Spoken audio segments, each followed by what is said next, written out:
ಪರಮಾತ್ಮನೇ ಸತತಮೇಕರೂಪಿಣೇ ದಶರೂಪಿಣೇ ಶತಸಹಸ್ರರೂಪಿಣೇ ಅವಿಕಾರಿಣೇ ಸ್ಫುಟಮನಂತರೂಪಿಣೇ ಸುಖಚಿತ್ಸಮಸ್ಥತನವೇ ನಮೋ ನಮಃ. ತಪೋವಿದ್ಯಾವಿರಕ್ತ್ಯಾದಿ ಸದ್ಗುಣೌಘಾಕರಾನಹಂ ವಾದಿರಾಜಗುರುನ್ ವಂದೇ ಹಯಗ್ರೀವದಯಾಶ್ರಯಾನ್. ಶ್ರೀ ಗುರುಭ್ಯೋ ನಮಃ. ಹರಿ ಓಂ. ಪುರುಷೋತ್ತಮ ಮಾಸದ ಈ ಪರ್ವ ಸಮಯದಲ್ಲಿ 33 ಶ್ಲೋಕಗಳಿಂದ ಕೂಡಿರುವ ವಾದಿರಾಜಸ್ವಾಮಿಗಳ ದಶಾವತಾರ ಸ್ತುತಿಯ ಅರ್ಥಚಿಂತನವನ್ನು ನಾವು ಮಾಡಿದ್ದೇವೆ. 33ನೆಯ ಶ್ಲೋಕದ ಚಿಂತನೆ ಇವತ್ತು ಆಗಬೇಕು. ಕೊನೆಯಲ್ಲಿ 34ನೆಯ ಶ್ಲೋಕ, ಅದು ವಾದಿರಾಜಸ್ವಾಮಿಗಳು ಈ ಗ್ರಂಥವನ್ನು ಸಮರ್ಪಣ ಮಾಡುವಂತಹದ್ದು. ಇವತ್ತು 33ನೆಯ ಶ್ಲೋಕದ ಚಿಂತನೆಯನ್ನು ಮಾಡಬೇಕು. ಮತ್ಸ್ಯಾವತಾರದಿಂದ ಪ್ರಾರಂಭ ಮಾಡಿ ಮಧ್ಯೆ ಮಧ್ಯೆ ದಶಾವತಾರಗಳಲ್ಲಿಲ್ಲದೇ ಇರುವ ಭಗವಂತನ ವಿಶೇಷ ರೂಪಗಳು, ಹಯಗ್ರೀವ ಮೊದಲಾದ ರೂಪಗಳ ವರ್ಣನೆಯನ್ನು ಮಾಡುತ್ತಾ ಅನೇಕ ಶ್ಲೋಕಗಳಿಂದ ರಾಮಕೃಷ್ಣ ಅವತಾರದ ಸ್ಮರಣೆಯನ್ನು ಮಾಡಿಸಿ ಕಲ್ಕಿ ಮತ್ತು ಬುದ್ಧ ಮತ್ತು ಕಲ್ಕಿ ಈ ಎರಡೂ ರೂಪಗಳ ವರ್ಣನೆಯನ್ನು ಕೊನೆಯ ಹಿಂದಿನ ಶ್ಲೋಕದಲ್ಲಿ ಮಾಡಿದರು.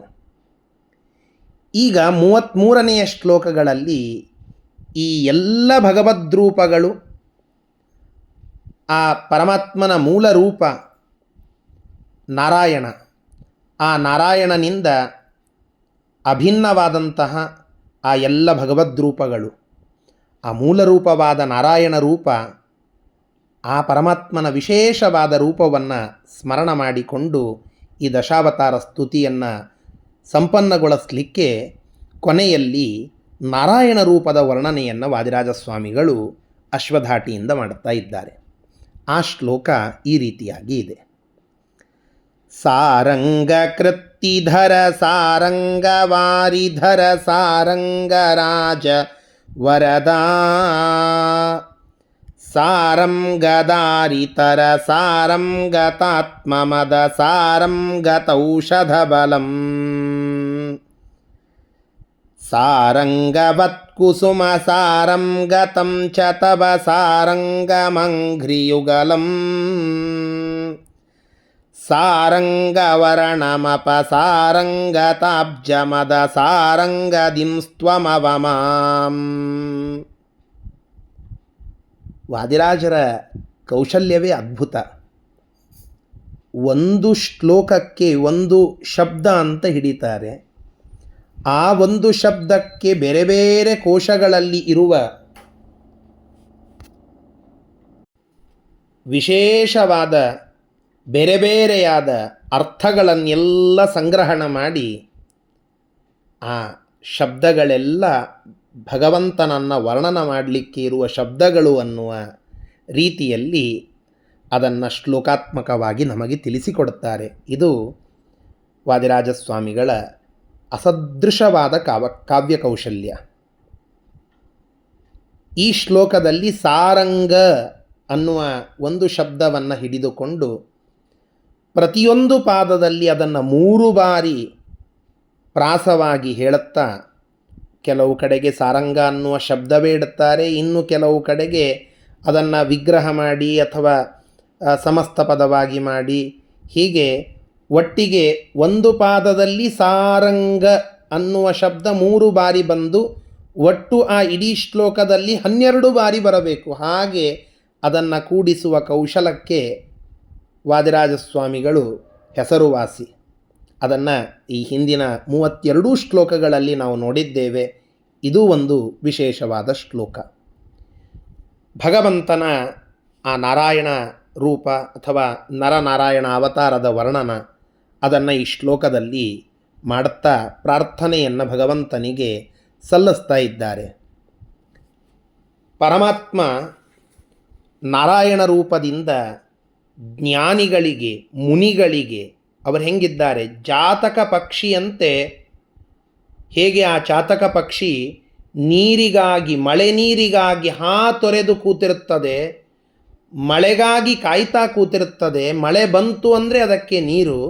ಹಾಗೆ ಧ್ಯಾನದಲ್ಲಿ ಇರುವ, ಅದರಲ್ಲಿ ತಲ್ಲೀನರಾಗಿ ತದೇಕಸಕ್ತರಾಗಿ ಇರುವ ಜ್ಞಾನಿಗಳಿಗೆ ಪರಮಾತ್ಮನ ತತ್ವ ಎನ್ನುವ ನೀರು ಅದು ಸಿಕ್ಕರೆ ಆ ನಾರಾಯಣ ತತ್ವವೇ ಅವರ ಪಾಲಿನ ಜೀವಪ್ರಾಪಕವಾದ ನೀರು, ಜೀವವನ್ನು ತಂದು ಕೊಡುವಂತಹ ನೀರು. ನಮ್ಮ ವೈದಿಕ ಶಾಸ್ತ್ರಗಳ ಮುಖ್ಯ ವಿಷಯವೇ ನಾರಾಯಣ. ಆ ನಾರಾಯಣ ಶಬ್ದಾರ್ಥದಿಂದಲೇ ನಮ್ಮ ವೇದಾಂತಿಕ ಎಲ್ಲ ವಿಚಾರಗಳು ಮುಂದುವರಿಯುವಂತಹದ್ದು. ಭಗವಂತ ಗುಣ ಸರ್ವೋತ್ತಮ, ಅವನು ಯಾವ ದೋಷಗಳೂ ಇಲ್ಲದವ, ಅವನೇ ಜ್ಞೇಯ, ಅವನೇ ಗಮ್ಯ ಅನ್ನುವ ವಿಷಯಗಳನ್ನೇ ವೇದಾಂತ ವಾಂಗ್ಮಯ ನಮಗೆ ತಿಳಿಸಿಕೊಡುವಂತಹದ್ದು. ಅದೇ ಅದಕ್ಕೆ ವಿಷಯ. ಆ ನಾರಾಯಣನೇ ಮುಖ್ಯವಾದ ವಿಷಯ. ಅಂತಹ ಅದನ್ನು ತಿಳಿಯುವ ಜ್ಞಾನಿಗಳಿಗೆ, ಮುನಿಗಳಿಗೆ, ಆ ಮುನಿಗಳೆಂಬುವ ಜಾತಕ ಪಕ್ಷಿಗಳಿಗೆ ಮಳೆ ಮುಗಿಲಿನಂತೆ ಇರುವವ ನಮ್ಮ ನಾರಾಯಣ. ಗಜೇಂದ್ರ ಮೊಸಳೆಯ ಬಾಯಿಗೆ ಸಿಲುಕಿಕೊಂಡ ಸಂದರ್ಭದಲ್ಲಿ ನನ್ನನ್ನು ರಕ್ಷಣೆ ಮಾಡುವವ ಆ ಭಗವಂತ ನಾರಾಯಣನೇ ಅಂತ ಹೇಳಿ, ನಾರಾಯಣ ಅಖಿಲ ಗುರೋ ಭಗವನ್ ನಮಸ್ತೆ ಅಂತ ಕೂಗಿಕೊಂಡಾಗ ಆ ಗಜೇಂದ್ರನ ಕೂಗಿಗೆ ಓಗೊಟ್ಟು ಪರಮಾತ್ಮ ಆ ನಾರಾಯಣ ರೂಪ ಅಲ್ಲಿ ಬಂದು ಆ ಗಜೇಂದ್ರನನ್ನು ಅನುಗ್ರಹಿಸಿ ಅವನ ದುಃಖವನ್ನು ಕಳೆದಂತಹದ್ದು. ಗಜೇಂದ್ರ ಮೋಕ್ಷ ಅಂತ ನಾವು ಕಥೆಯನ್ನು ಭಾಗವತದಲ್ಲಿ ಕೇಳುತ್ತೇವಲ್ಲ, ಅಂತಹ ಗಜೇಂದ್ರ ವರದನಾದಂತಹ ಹೇ ನಾರಾಯಣನೇ, ಗದೆಯನ್ನು ಧಾರಣ ಮಾಡಿದಂತಹ ಹೇ ನಾರಾಯಣ ರೂಪವೇ, ನಿನಗೊಂದು ಪುಟ್ಟ ಪ್ರಾರ್ಥನೆ. ಭವ ಸಂಸಾರ ಎಂಬುವಂತಹ ಒಂದು ರೋಗ, ಈ ರೋಗ ನನಗೆ ಶತ್ರುವಿನಂತೆ ಬಂದಿದೆ. ಆ ರೋಗವೆಂಬ ಶತ್ರುವಿಗೆ ನಾನು ಸಿಕ್ಕಿಕೊಂಡಿದ್ದೇನೆ, ಶರಣಾಗತನಾಗಿ ಬಿಟ್ಟಿದ್ದೇನೆ ಅನಿವಾರ್ಯವಾಗಿ. ಆ ಶತ್ರುವಿನ ಸೆಳೆತಕ್ಕೆ ಸಿಕ್ಕಿ ಒದ್ದಾಡಿ ದೀನನಾಗಿ ದುರ್ಬಲನಾಗಿ ಇರುವಂತಹ ನನಗೆ ಈ ರೋಗಕ್ಕೆ, ಈ ರೋಗ ವಾಸಿಯಾಗಲಿಕ್ಕೆ ಇರುವ ಔಷಧ ಯಾವುದು ಅಂತ ಗೊತ್ತಾಗ್ತಾ ಇಲ್ಲ. ಈ ಗೊತ್ತಾಗದೆ ಸಂಸಾರದಲ್ಲಿ ಒದ್ದಾಡುತ್ತಾ ಇರುವಂತಹ ನನಗೆ ಇದರಿಂದ ಮುಕ್ತನಾಗಲಿಕ್ಕೆ ನೀನು, ನಿನ್ನ ಪಾದಗಳು ಅದೇ ಮುಖ್ಯವಾದ ಔಷಧಿ. ನನ್ನನ್ನು ಯೋಗ್ಯ ರೀತಿಯಲ್ಲಿ ಮುಂದೆ ಕರೆದುಕೊಂಡು ಹೋಗಲಿಕ್ಕೆ ನಾನು ನಿನ್ನ ಪಾದ ಕಮಲಗಳಿಗೆ ಶರಣಾಗತನಾಗ್ತಾ ಇದ್ದೇನೆ. ಆ ಪಾದ ಎನ್ನುವ ಕಮಲಗಳಲ್ಲಿ ನಾನು ಒಂದು ಜೇನ್ನೊಣವಾಗಿ, ದುಂಬಿಯಾಗಿ ಮಕರಂದವನ್ನು ಹಾತೊರೆಯಲಿಕ್ಕೆ ಮೊರೆ ಹೊಕ್ಕಿ ನಿಂತಿದ್ದೇನೆ. ನೀನು ನನ್ನನ್ನು ರಕ್ಷಣೆ ಮಾಡು, ನೀನು ನನ್ನನ್ನು ಶರಣಾಗತನಾಗಿ ಬಂದಂತಹ ನನ್ನನ್ನು ರಕ್ಷಿಸು, ಮಾಂ ಅವ ಅಂತ ಹೇಳಿ ಪ್ರಾರ್ಥನಾ. ಈ ನಾರಾಯಣ ರೂಪದ ಸ್ಮರಣೆಯನ್ನು ನಾವು ಕೂಡ ಮಾಡಿ ಆ ಗಜೇಂದ್ರನನ್ನು ಉದ್ಧಾರ ಮಾಡಿದಂತಹ ಹೇ ಭಗವಂತನೇ, ಎಲ್ಲ ಮುನಿಗಳಿಗೆ, ಸಾಧು ಸಜ್ಜನ ಸಂತತಿಗೆ ಮುಖ್ಯವಾದ ಮೋಕ್ಷದಾತೃವಾದ ಹೇ ನಾರಾಯಣನೇ, ನೀನು ನಮ್ಮನ್ನು ರಕ್ಷಿಸುವಂತ ನಾವು ಕೂಡ ಪ್ರಾರ್ಥನೆ ಮಾಡಬೇಕು. ಇಷ್ಟು ಈ ಶ್ಲೋಕದ ಭಾವ, ತಾತ್ಪರ್ಯ. ಇದರ ಶಬ್ದಶಃ ಅರ್ಥವನ್ನು ತಿಳಿಯುವ ಪ್ರಯತ್ನ ಮಾಡೋಣ. ಸಾರಂಗ ಕೃತ್ತಿಧರ. ಸಾರಂಗ ಅನ್ನೋದಕ್ಕೆ ಕೋಶಗಳಲ್ಲಿ ಅನೇಕ ಅರ್ಥ ಉಂಟು. ಒಂದರ್ಥ ಸಾರಂಗ ಅಂತಂದರೆ ಮೃಗ, ಜಿಂಕೆ ಅಂತ ಅರ್ಥ. ಕೃತ್ತಿ ಅಂದರೆ ಚರ್ಮ ಅಂತ. ಸಾರಂಗ ಕೃತ್ತಿಧರ, ಮೃಗಚರ್ಮಧಾರಿಗಳಾದ, ಅಂದರೆ ಕೃಷ್ಣಾಜಿನಾದಿಗಳನ್ನು ಧಾರಣ ಮಾಡಿರುವಂತಹ ಯಾರೂ ಮುನಿಗಳು, ಸಜ್ಜನರು ಅಥವಾ ಶಾಸ್ತ್ರವನ್ನು ಕಲಿಯುವ ಅಧಿಕಾರಿಗಳಾಗಿ ಭಗವಂತನನ್ನು ಪಡೆಯುವುದಕ್ಕೆ ನಿರಂತರವಾಗಿ ತಪಸ್ಸನ್ನು ಮಾಡುತ್ತಾ ಇರುವ ತಪಸ್ವಿಗಳು, ಮುನಿಗಳು, ಧರ್ಮಾತ್ಮರು, ಮಹಾತ್ಮರು, ಒಟ್ಟಿನಲ್ಲಿ ಸಾರಂಗ ಕೃತ್ತಿಧರ ಅಂತನ್ನೋದಕ್ಕೆ ಬ್ರಹ್ಮಜ್ಞಾನಿಗಳು ಅಂತ ಅರ್ಥ, ಮುನಿಗಳು ಅಂತ ಅರ್ಥ. ಅವರು ಹೆಂಗಿದ್ದಾರೆ? ಸಾರಂಗ ಚಾತಕೆ ಹರಿಣೆ ಪುಂಸಿ ಸಾರಂಗ ಶಬಲೇತ್ರಿಷು ಅಮರಕೋಶ ಹೇಳುತ್ತದೆ. ಅಲ್ಲಿ ಸಾರಂಗ ಅನ್ನುವ ಶಬ್ದಕ್ಕೆ ಚಾತಕ ಪಕ್ಷಿ ಅಂತ ಅರ್ಥ. ಸಾರಂಗ ಕೃತ್ತಿಧರರೆಂಬುವ ಸಾರಂಗ ಚಾತಕ ಪಕ್ಷಿಗಳು, ಅವರಿಗೆ ವಾರಿಧರ ಮಳೆಯನ್ನು ಸುರಿಸುವ ಮೋಡಗಳಂತೆ ನಮ್ಮ ಭಗವಂತ ನಾರಾಯಣ. ಇಂತಹ ಅವರ ಪಾಲಿಗೆ ಮಳೆ ಮುಗಿಲಿನಂತೆ ಇರುವ ಹೇ ನಾರಾಯಣನೇ, ಸಾರಂಗ ಕೃತ್ತಿಧರ ಸಾರಂಗ ವಾರಿಧರ ಒಂದು ಶಬ್ದ. ಸಾರಂಗ ರಾಜ ವರದ, ಸಾರಂಗ ಅಂತನ್ನೋದಕ್ಕೆ ಇನ್ನೊಂದು ಸಾರಂಗಶ್ಚಾತಕೆ ಭೃಂಗೆ ಕುರಂಗೇ ಚ ಮತಂಗಜೆ ಅಂತ. ಸಾರಂಗ ಅನ್ನುವ ಶಬ್ದಕ್ಕೆ ಭೃಂಗ ಅಂದರೆ ದುಂಬಿ ಮತ್ತು ಕುರಂಗ ಮತಂಗಜ ಈ ಆನೆ ಅನ್ನುವ ಒಂದು ಅರ್ಥ. ಸಾರಂಗ ಅನ್ನೋದಕ್ಕೆ ಆನೆ ಅಂತ ಅರ್ಥ ಮಾಡಿದರೆ ಆ ಆನೆಯ ರಾಜ, ಸಾರಂಗ ರಾಜ ಅಂದರೆ ಗಜೇಂದ್ರ, ಅವನಿಗೆ ವರದ ವರವನ್ನು ಕೊಟ್ಟು ಕಾಪಾಡಿದವನೇ, ಗಜೇಂದ್ರ ಮೋಕ್ಷಕ್ಕೆ ಕಾರಣನಾದ ನಾರಾಯಣ ರೂಪವೇ. ಗದಿನ್ ಗದಾ ಉಳ್ಳವನು ಗದಿ, ಗದಿನ್ ಅಂದರೆ ಗದಾಧರನಾದಂತಹ ಶ್ರೀಹರಿಯೇ ನಾರಾಯಣ ರೂಪದಲ್ಲಿ ಕೈಯಲ್ಲಿ ಹಿಡಿದಂತಹ ಗದೆ, ಅದನ್ನು ಸ್ಮರಣ ಮಾಡಿಕೊಳ್ಳಬೇಕು.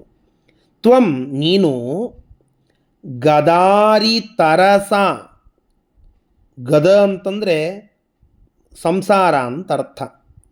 ಆ ಸಂಸಾರ ಎಂಬ ಅರಿ ಶತ್ರುವಿನ ತರಸ ವೇಗಕ್ಕೆ, ತರಸ ಅಂದರೆ ವೇಗ, ಆ ಭವರೋಗ ಎನ್ನುವ ಶತ್ರುವಿನ ವೇಗಕ್ಕೆ, ಸೆಳೆತಕ್ಕೆ, ಸುಳಿಗೆ ಸಿಲುಕಿ ಅಸಾರಂ ಸಾರವೇ ಇಲ್ಲದವನಾಗಿದ್ದೇನೆ. ಸಾರ ಅಂದರೆ ಬಲ, ಬಲ ಇಲ್ಲದೆ ದುರ್ಬಲನಾಗಿ ಇದ್ದೇನೆ.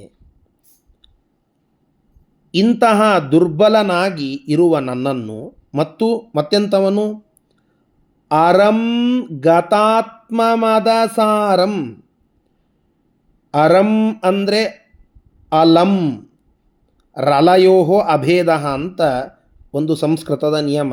ಹೀಗಾಗಿ ರಕಾರದಲ್ಲಿ ಲಕಾರವನ್ನು ಹಚ್ಚಿಕೊಂಡ್ರೆ ಅಲಂ, ಪೂರ್ಣವಾಗಿ.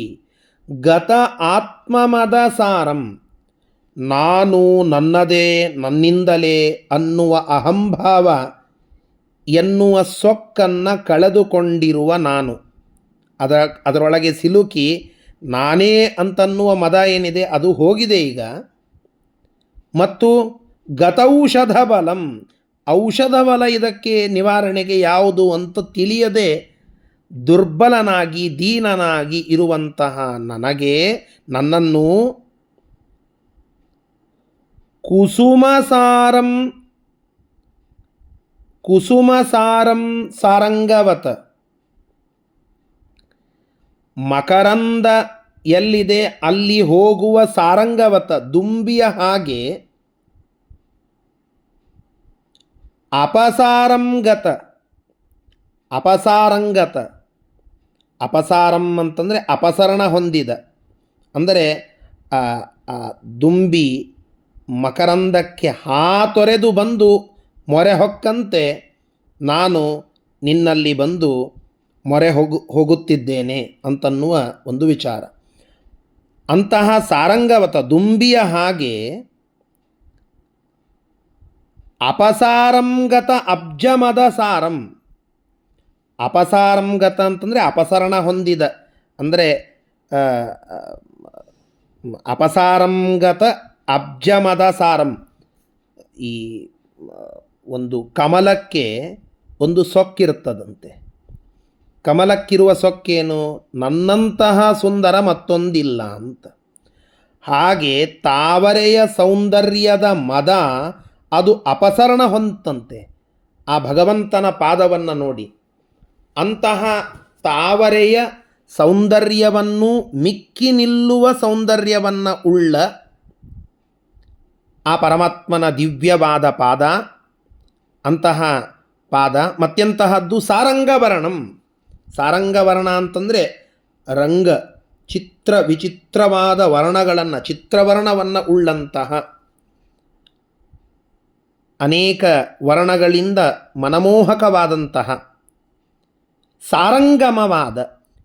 ಸಾರಂಗಮ ಅಂತಂದರೆ ಸಾರಂ, ಇಡೀ ನಮ್ಮ ಜಗತ್ತಿನಲ್ಲಿ ಇರುವ ಎಲ್ಲ ವಾಂಗ್ಮಯವನ್ನು ಅಧ್ಯಯನ ಮಾಡಿ ನಮ್ಮ ಮೂಲ ಮುಖ್ಯ ಉದ್ದೇಶ ಯಾವುದು, ಅದರ ಸಾರ ಸರ್ವಸ್ವ ಯಾವುದು, ಪರಮಾತ್ಮನನ್ನು ಪಡೆಯೋದು, ಮೋಕ್ಷ. ಆ ಸಾರಂ, ಆ ಮೋಕ್ಷಕ್ಕೆ ನಮ್ಮನ್ನು ಕರೆದೊಯ್ಯುವ ಭಗವಂತನ ಪಾದಕ್ಕೆ ಇವು ಮೂರು. ತಾವರೆಯ ಸೌಂದರ್ಯವನ್ನು ಸೋಲಿಸಿದ ಶ್ರೇಷ್ಠವಾದ ವೈಕುಂಠಕ್ಕೆ ನಮ್ಮನ್ನು ಕರೆದೊಯ್ಯುವ, ಚಿತ್ರವರ್ಣವೂ ಆಗಿರುವ ತವ ನಿನ್ನ ಅಂಗ್ರಿಯುಗಲಂ, ಪಾದದ್ವಯಗಳನ್ನು, ಆ ಪಾದಯುಗಳವನ್ನು, ಆ ನಿನ್ನ ಪಾದಗಳೆನ್ನುವ ಕಮಲವನ್ನು ಅದಕ್ಕೆ ಹಿಂದೆ ಹಚ್ಕೊಳ್ಬೇಕು. ಕುಸುಮಸಾರಂ ಸಾರಂಗವತ. ಹೇಗೆ ಮಕರಂದವನ್ನು ಕುರಿತು ದುಂಬಿ ಬರ್ತದೋ ಹಾಗೆ ನಿನ್ನ ಪಾದ ಕಮಲಗಳಲ್ಲಿ ಇರುವಂತಹ ಆ ಕಿಂಜಲ್ಕವನ್ನು, ಆ ಮಕರಂದವನ್ನು ಹೀರಲಿಕ್ಕೆ ನಾನು ದುಂಬಿಯಾಗಿ ಗತಂ ಶರಣು ಬಂದಿದ್ದೇನೆ. ಹಾಗೆ ಬಂದಿರುವಂತಹ ಮಾಂ, ನನ್ನನ್ನು ರಕ್ಷಿಸು. ಇಂತಹ ಆ ನಾರಾಯಣ ರೂಪದ ವರ್ಣನೆಯನ್ನು ಮಾಡಿ ಸುಂದರವಾದ ಪ್ರಾರ್ಥನೆಯನ್ನು ಮಾಡ್ತಾ ಇದ್ದಾರೆ. ಅಷ್ಟೇ ಪ್ರಾಸಬಂಧುರವಾಗಿ ಶ್ಲೋಕವನ್ನು ಹೆಣೆದಿದ್ದಾರೆ. ಆ ಎಲ್ಲ ವಿಚಾರವನ್ನು ನಾವು ತಿಳಿದುಕೊಂಡು ಈ 33ನೆಯ ಶ್ಲೋಕ ಇದನ್ನು ಹೇಳುವಾಗ ಆ ಅಧಿಕ ಮಾಸದ ಸಮಾಪ್ತಿಯ ದಿನ ಇವತ್ತು. ಆ 33 ರೂಪಗಳ ಭಗವಂತನ ವಿಶೇಷವಾದ ಚಿಂತನ ರೂಪವಾಗಿ ಇದನ್ನು ಮಾಡಿದ್ದೇವೆ ಅಂತ ಮನಸ್ಸಿನಲ್ಲಿ ತಂದುಕೊಂಡು ಈ ಚಿಂತನೆಯನ್ನು ನಾವು ಭಗವಂತನಿಗೆ ಸಮರ್ಪಣ ಮಾಡೋಣ. ಇದರಿಂದ ಭಗವಂತ ನಮ್ಮ ಬುದ್ಧಿಗೆ ವಿಷಯನಾಗಿ ಮನಸ್ಸಿನಲ್ಲಿ ಸದಾಕಾಲ ಇರುವಂತೆ ಆಗಲಿ ಅಂತ ಪ್ರಾರ್ಥನವನ್ನು ಮಾಡಿ ಈ 33ನೆಯ ಶ್ಲೋಕದ ಅರ್ಥಚಿಂತನೆಯನ್ನು ಇಲ್ಲಿಗೆ ಸಮಾಪ್ತಿಗೊಳಿಸ್ತಾ ಇದ್ದೇನೆ. ಇಷ್ಟು ಈ 33 ಶ್ಲೋಕಗಳಿಂದ ಅವತಾರಗಳ ವರ್ಣನೆಯನ್ನು ನಾವು ಮಾಡಿದ್ದೇವೆ. ನಾಳೆಯ ದಿನ ವಾದಿರಾಜಸ್ವಾಮಿಗಳು ತಿಳಿಸುವ ಕೊನೆಯದಾದ ಒಂದು ಶ್ಲೋಕವನ್ನು ತಿಳಿದುಕೊಂಡು ಆ ಪರಮಾತ್ಮನಿಗೆ ಈ ಪುಣ್ಯವನ್ನು ಸಮರ್ಪಣ ಮಾಡಿ ಈ ದಶಾವತಾರ ಸ್ತುತಿಯ ಅರ್ಥಚಿಂತನದ ಮಂಗಳವನ್ನು ಮಾಡೋಣ. ಶ್ರೀಕೃಷ್ಣಾರ್ಪಣಮಸ್ತು. ಹರಯೇ ನಮಃ.